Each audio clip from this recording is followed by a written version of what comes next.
आषाढ़ महीने की पूर्णिमा को गुरु पूर्णिमा के नाम से जाना जाता है।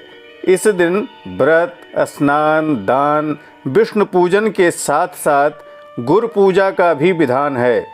गुरु पूर्णिमा वर्षा ऋतु में विष्णुशयनी एकादशी के 4 दिन बाद आ जाती है। यह चातुर्मास प्रारंभ काल भी होता है।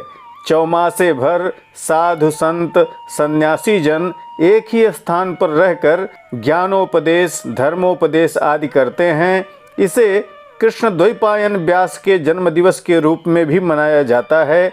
उनके सम्मान में इसे व्यास पूर्णिमा के नाम से भी जाना जाता है। जी हाँ मित्रों, नमस्कार। मैं काशी से सतीश चंद्र पांडे आचार्य कश्यप आज गुरु पूर्णिमा से संबंधित वीडियो लेकर उपस्थित हूँ। यदि आप पहली बार हमारे चैनल पर पधारे हैं तो कृपया चैनल को अवश्य सब्सक्राइब कर लें, क्योंकि यहाँ सिर्फ प्रामाणिक चीज़ें ही प्रस्तुत की जाती हैं। ज्योतिष, व्रत, ग्रह संबंधी बाधा, वास्तु आदि के संबंध में आपको निरंतर हमारे चैनल से शास्त्रीय जानकारी दी जा रही है। नोटिफिकेशन बेल को अवश्य ऑन कर लें, जिससे आपको हमारी वीडियो का नोटिफिकेशन सबसे पहले प्राप्त हो सके। आइए आज की इस वीडियो में गुरु पूर्णिमा व्रत विधि, मुहूर्त, महात्म्य, पूजा विधि तथा यह इस वर्ष कब पड़ रही है तथा इसके विविध रहस्यों को जानने के लिए इस वीडियो का शुभारंभ करते हैं। गुरुर्ब्रह्मा गुरुर्विष्णु गुरुर्देवो महेश्वरः, गुरु साक्षात् परब्रह्म तस्मै श्री गुरुवे नमः। हमारे सनातन हिंदू धर्म में गुरु के स्थान को परमात्मा के स्थान से भी उच्च बतलाया गया है। गुरु को ब्रह्मा, विष्णु, महेश तथा साक्षात परब्रह्म बतलाया गया है। गुरु का हमारे जीवन में अत्यंत महत्वपूर्ण स्थान है। माता रूपी गुरु से यह स्थान शुरू होकर आगे बढ़ता है। आइए सबसे पहले यह जान लें कि इस वर्ष 2021 में गुरु पूर्णिमा कब पड़ रही है तथा इसका मुहूर्त क्या है। आषाढ़ शुक्ल पक्ष, वर्षा ऋतु, दक्षिणायन सूर्य, दिनांक 23 जुलाई 2021 को व्रत की पूर्णिमा मनाई जाएगी। जो लोग पूर्णिमा का व्रत करते हैं उन्हें इसी दिन पूर्णिमा का व्रत करना चाहिए। दिनांक 24 जुलाई 2021 शनिवार को स्नान दान की पुण्यतमा पूर्णिमा मनाई जाएगी। तीर्थ स्नान दान करने वाले भक्तगण इस दिन पूर्णिमा मनाएंगे। इसी दिन गुरु की पूजा, व्यास पूजा तथा कर्ण घंटा एवं कनखल में स्नान आदि किया जाएगा। 23 जुलाई को जो लोग पूर्णिमा का व्रत करेंगे वह 24 को दिन में 7:40 के बाद व्रत का पारण करेंगे। 25 जुलाई से पवित्र श्रावण मास का प्रारंभ होगा। वीडियो को लाइक, शेयर तथा कमेंट करना मत भूलिएगा। जो लोग श्रावण सोमवार के विषय में जानना चाहते हैं वह कमेंट अवश्य करेंगे। गुरु शब्द कहने को तो बहुत छोटा सा है, मात्र 2 अक्षर का है, परंतु इसका अर्थ तथा महत्व बहुत बड़ा है। इस शब्द की महिमा परम्पार है। अज्ञानतिमिरान्धस्य ज्ञानाञ्जनशलाकया चक्षुरुन्मीलितं येन तस्मै श्री गुरवे नमः।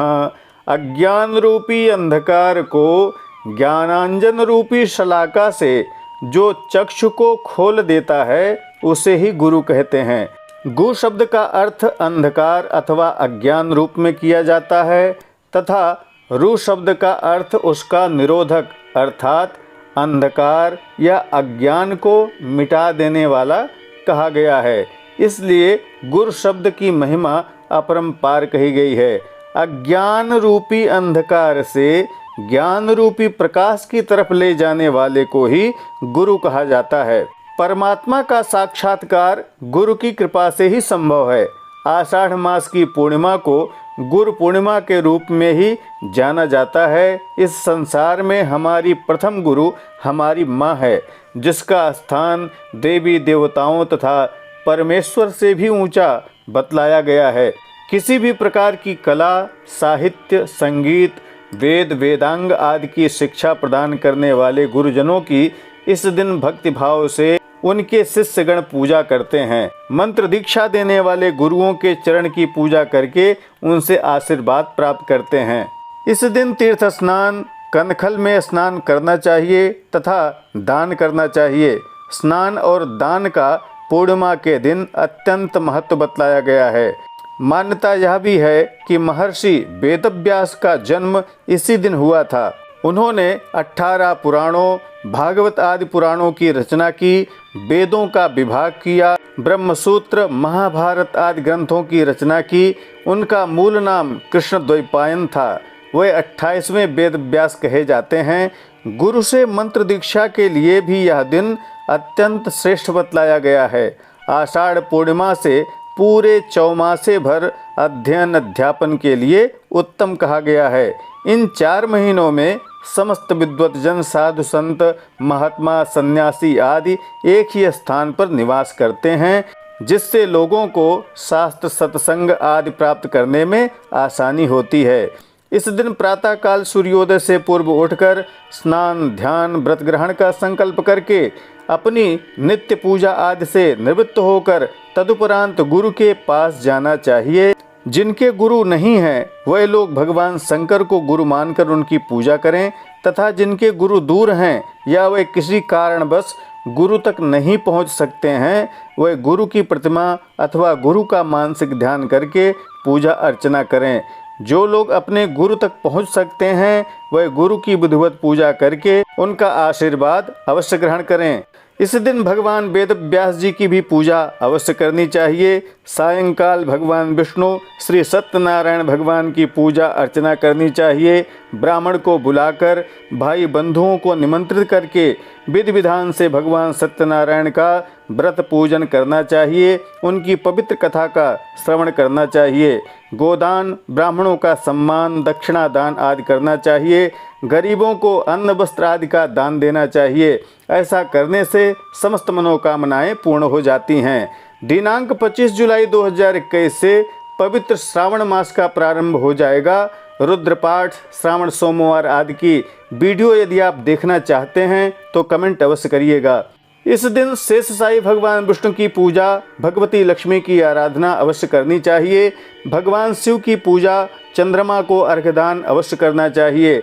कुंडली में चंद्र पीड़ा से निवृत्ति के लिए, मानसिक शांति के लिए भी इस दिन व्रत तथा चंद्रमा को अर्घ्यदान अवश्य करना चाहिए। आशा है कि दी गई जानकारी आपके लिए उपयोगी सिद्ध होगी।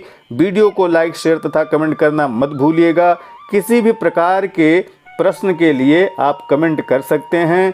फेसबुक पेज, इंस्टाग्राम आदि सोशल साइट्स पर भी हमसे जुड़ सकते हैं। शीघ्र ही अगली वीडियो के साथ पुनः उपस्थित होऊंगा। तब तक के लिए नमस्कार। जय विश्वनाथ।